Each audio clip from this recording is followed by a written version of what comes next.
నేనైతే బెట్టాస్ ఆర్డర్ పెట్టానని ఎప్పుడో చెప్పా కదా. ఆ బెట్టాస్ అయితే వచ్చినాయి మొన్న. ఆ బెట్టాస్లో అయితే నేను 5 పెడితే ఆ 5లో కూడా 2 చనిపోయినాయి. టేల్ కట్స్ అయితే చాలా ఉన్నాయి. అంతేకాకుండా మళ్ళీ ఇంటికి వచ్చిన తర్వాత 2 బెట్టాస్ అయితే చనిపోయినాయి. Apple snails తినేసినాయి. నేనైతే అట్లనే పడేయడం జరుగుతుంది. నేనైతే డాక్మీ అనే ఒక మోయినా కల్చర్ అయితే తీసుకున్నాను. ఆ మోయినాకు సంబంధించిన ఈస్ట్ పౌడర్ కూడా తీసుకున్నాను. ఇప్పుడు డాక్మీ మీకు చూపిస్తాను. చూడొచ్చు డాక్మీ అయితే ఎంత క్వాంటిటీలో ఉందో. నేనైతే స్టార్టర్ తీసుకున్నాను. నాకైతే 300 అయితే పడింది స్టార్టర్. ఇప్పుడు దీన్ని అయితే మొత్తం ఎట్ట చేయాలో నీకు ప్రాసెస్ చూపిస్తాను, చూడొచ్చు. అంతేకాకుండా నేనైతే జెడ్ బ్లాక్ ఫుల్ మూన్స్ అయితే తెచ్చాను. జెడ్ బ్లాక్ అన్ని ఫీమేల్సే 3 కూడా. ఇవి కూడా నేను ఎప్పుడో ఆర్డర్ పెట్టాను. ఇవి అయితే ఇప్పుడు వచ్చినాయి. ఎందుకో తెలీదు, చాలా లేట్ పట్టినాయి. ఇప్పుడైతే మోయినా స్టార్టర్ ప్రాసెస్ చూసుకుందాం. ఫస్ట్ మనం ఒక టబ్బు తీసుకుందాం.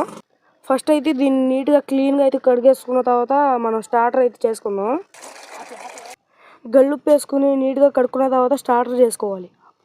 2 బకెట్స్ వాటర్ అయితే మనం టబ్లో పోసుకోవాలి.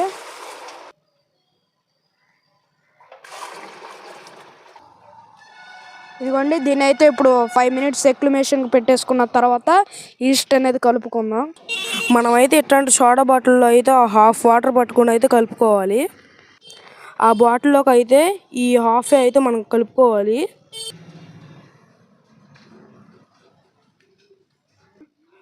దీంట్లోకి ఈస్ట్ పోసుకున్న తర్వాత అయితే మనం బాగా అయితే షేక్ చేసుకోవాలి.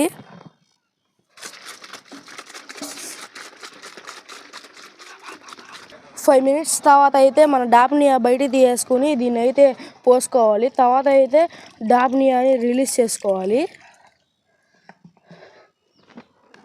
మన డాప్నియా అయితే ఎక్లిమేషన్ అయిపోయింది. ఇప్పుడైతే రిలీజ్ చేసుకుందాం.